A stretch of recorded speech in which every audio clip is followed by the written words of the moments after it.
E aí, meu parceiro, quer ganhar 1 ano de pizzas da Forneria Original grátis? Link na descrição. Eu queria saber de você, João. Eu aqui... Não, o Cantarelli tem esse mérito. Sim. Ele foi o primeiro aqui a espernear com a mudança do Dorival. Sim. Eu, naquele momento, não é que eu aceitei, mas eu falei, cara, vou tentar entender isso aqui. O Cantarelli, não, desde o início, falou, é um absurdo, não dá.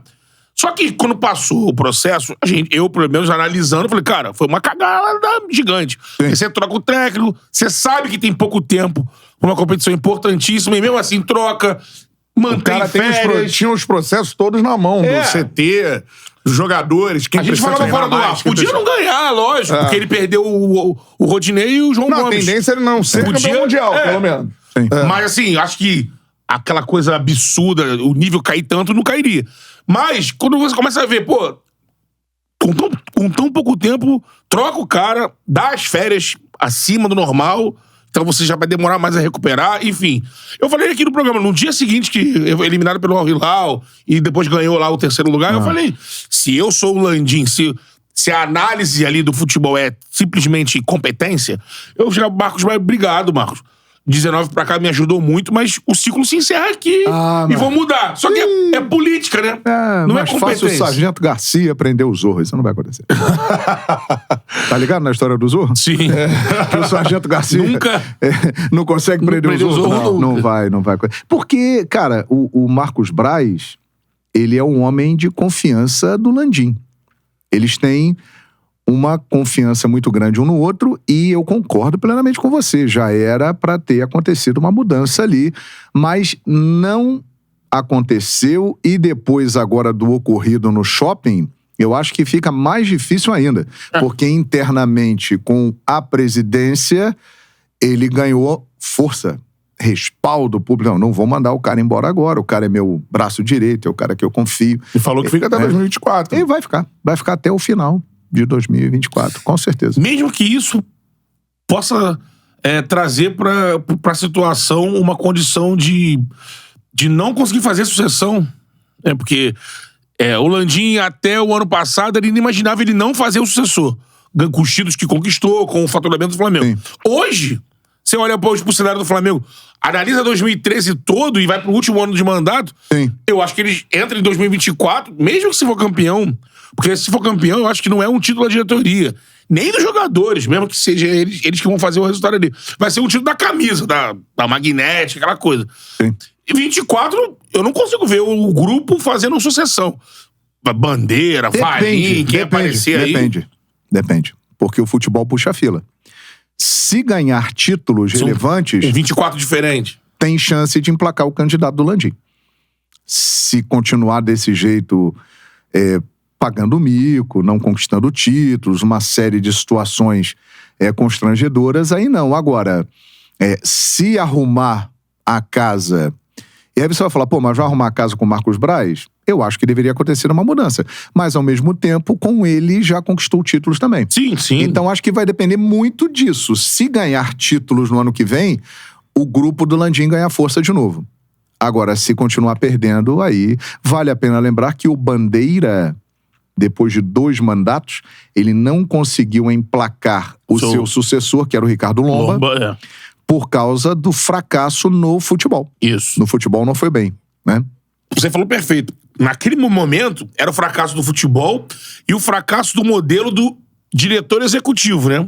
É muito parecido com o que acontece hoje. Na época, o Rodrigo Caetano. Que era profissional. Exatamente. Essa é uma diferença. Não tinha um VP. O Lomba foi VP no final ali, mas o Rodrigo Caetano decidia as coisas do futebol. A virada pro Landim é uma virada com o Marcos Braz, que quando dá certo, quando vence, eles batiam no peito assim, foi uma mudança aqui também. Tava muito saturado esse negócio do executivo, tinha que ter alguém que com futebol raiz. Flamengo no sangue. Naquele momento deu certo. Só que a gente começou que saturou esse modelo. Eu acho que não é compatível com o nível que o Flamengo atingiu, né? O Flamengo, ele é profissional em todas as áreas do clube, mas no futebol, que é o mais importante, embora seja clube de regatas, mas o Flamengo é futebol, acima das outras modalidades, ali naquele núcleo, a gestão, ela é incompatível com a realidade do clube. Então, realmente precisa mudar. Agora, uma coisa que me chama a atenção e muito é que o Landim, ele é um cara de mercado, um executivo, Exatamente. com uma trajetória extremamente bem sucedida. Tem que falar isso aí. Ele é um cara que tem uma trajetória no mundo corporativo, né? Ele tem uma gestão consagrada em várias empresas, né? Tanto em estatal, ele foi o presidente mais jovem da Petrobras, como depois nas empresas dele.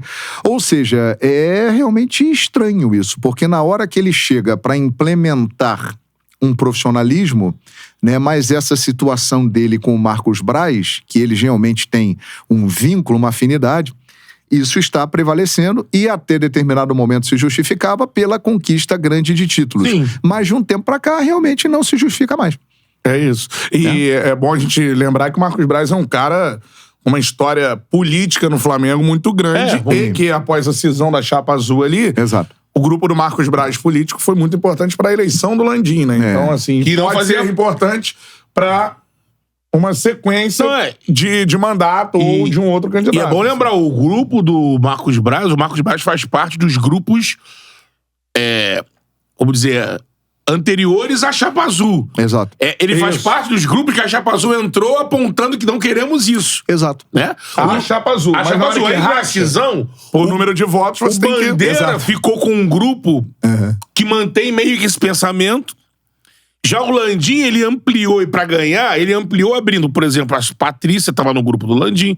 Vamos esquecer que a Patrícia teria o cargo de VP de Esportes Olímpicos. É que a pressão pública, o Landim acabou recuando. Exato. O Marcos Braz é outro que vem com o público, com uma galera dessa. O diretor de... Cacau Cota é outro. Diretor de relações externas, né? O Landim, ele tinha... Cacau Cota já foi candidato à presidência do Flamengo. Contra a Chapa Azul. Sim. Então, assim, a galera que tá com o Landim, muitos da antiga Chapa Azul estão com eles, o Toste, Papi, eles se juntaram com grupos que eles no início criticavam, né? Pra poder fazer uma coalizão e entraram. Política, né? Política. E hoje me parece que o Landim virou refém do grupo, me parece que especificamente do grupo essa parada, gestão versus política, tá prevalecendo a política, né? Principalmente no futebol, que acho que é a grande fatia, né? Todo mundo quer o futebol. Né? A grande verdade, assim, analisando o que aconteceu de 2019 pra cá, é que houveram as primeiras contratações que foram muito importantes, de 3 caras que mudaram a história do Flamengo, Arrascaeta, Gabigol e Bruno Henrique. Esses são os caras que realmente puxaram esse processo dentro de campo de um novo Flamengo. Isso. E depois o acerto que foi a contratação do Jorge Jesus. Ali mudou a história do clube.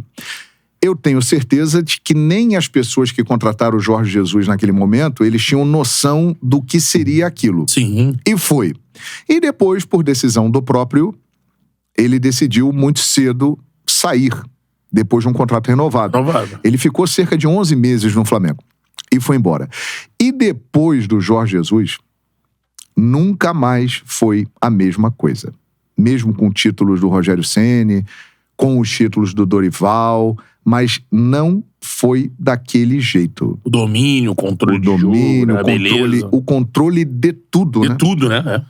Meio que naquela época, o Marcos Braz estava ali, mas quem tomava conta de tudo era o Landim, era o Jesus e o seu grupo, a sua comissão técnica. Isso, a chave do CT era dele. A chave do CT era dele. Só e depois disso nunca mais aconteceu nada parecido. E o Pelaipe, que tinha uma entrada ali que saída do Pelaipe, a saída do Pelaipe foi muito ruim para o futebol do Flamengo, porque ele é um cara que fazia essa ponte entre Jesus e os jogadores e tinha uma presença muito forte no vestiário.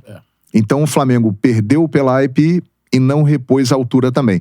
Aliás, eu acho que são 3 saídas muito importantes. A do Jesus, a do Pelaipe e de um cara que vai estar do outro lado que se chama Rafinha. O Rafinha também era uma liderança muito grande no vestiário. E quando esses Hoje 3 dizem caras... que é a chave do vestiário do São Paulo. Exatamente. Esse é um líder positivo. Ele que trouxe o Rames. O Rafinha é um líder positivo. Um cara de muita personalidade. Então, a partir do momento quando esses 3 caras saem, Jesus, Pelaipe, Rafinha, a coisa ficou meio solta e nunca mais foi o mesmo. É isso aí, cara.